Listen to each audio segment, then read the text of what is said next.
कारस्त होगी। आपको बहुत बहुत स्वागत करता हूं अपने इस YouTube चैनल में जिसका नाम है व्यंग्यबाजी। ये व्यंग मैं आप लोगों को हिंदी दिवस के अवसर पर समर्पित कर रहा हूं और इसका शीर्षक है मातृभाषा बनाम मात्र 90 घंटे।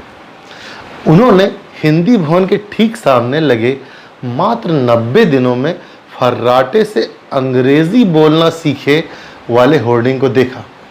विज्ञापन में एक अति सूक्ष्म स्कर्ट पहने एक नवयौवना अंग्रेजी के वी अक्षर को अपनी सुकोमल उंगलियों से बनाते हुए अपने अंग्रेजी बोलने के आत्मविश्वास को दर्शा रही थी।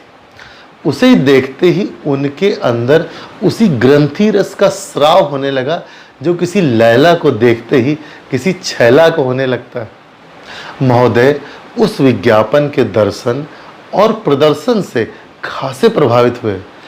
जिस कथित सुसंस्कृत देश में अंग्रेजी बोलने वाले को ही सभ्य होने का लाइसेंस प्राप्त हो, उस देश में ऐसे भागीरथी विज्ञापनों से सभ्यता की गंगा धरती पर उतरती देश के हर कोने में पाई जा सकती है। उन्होंने अपने हिंदी माध्यम वाले झंझावातों की वैतरणी को पार लगाने के लिए उस विज्ञापन में ईश्वरीय अनुकंपा की अनुभूति की।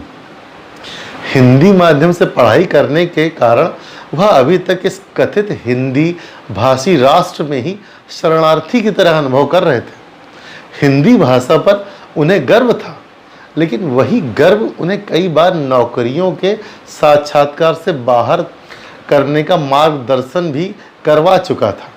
आज वह विज्ञापन उन्हें इस देश की विधिवत नागरिकता प्रदान करने में आशा की किरण बनने जा रहा था। अब महोदय ने ठान लिया था कि उस अंग्रेजी सिखाओ संस्थान में प्रवेश लेकर वह अपने जीवन के 90 घंटों के निवेश से सुनहरे भविष्य में प्रवेश कर जाएंगे। उन्होंने उस संस्था की ओर रुख किया। दरवाजे पर खड़ा एक दरबान सरीखा इंसान किसी भिखारी की माता बहनों का ठेठ हिंदी में स्तुति वंदन कर रहा था। उन्हें देखते ही वह पुनः मूसका भाव की तरह वेलकम सर कहते हुए दरवाजे को खोलने लगा।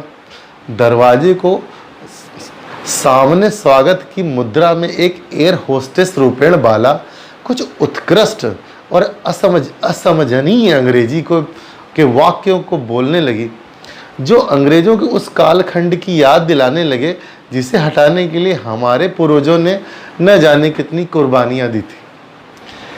अब उस बाला ने इस जनाब को अपने अंग्रेजी के मंत्र से वश में कर लिया। तब उसकी अंग्रेजी का नशा छू हो गया, वह खुद हिंदी पर उतर आई। वैसे भी किसी को समझाने में अभी भी हिंदी का कोई सानी नहीं है। अब वह पूरे 10,000 रुपये के बदले अपने अंग्रेजीकरण के लिए तैयार किए जा चुके थे। 10,000 रुपये की अग्रिम राशि देकर उनके मन में अंग्रेजी के प्रति अगाध श्रद्धा और उत्साह बढ़ गया था। वह उस दिवा स्वप्न में खो चुके थे जब उनका खांसना और छींकना तक अंग्रेजी में हुआ करेगा। वह अब किसी उच्च स्तर के कथित समाज में हिंदी बोलने के कारण हीन भावना के शिकार नहीं होंगे। उन्हें किसी साक्षात्कार में अब गेट आउट वाला परंपरागत वाक्य भी नहीं सुनने को मिलेगा।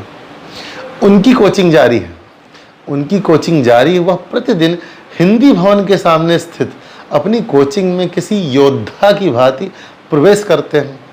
आज हिंदी भवन के पास पहली बार कुछ हलचल हो रही है। लगता है आज हिंदी दिवस है। चाय का मुफ्त स्टॉल भी लगा है। हिंदी की बलिहारी के कारण आज उन महोदय की चाय वहीं होगी। धन्यवाद।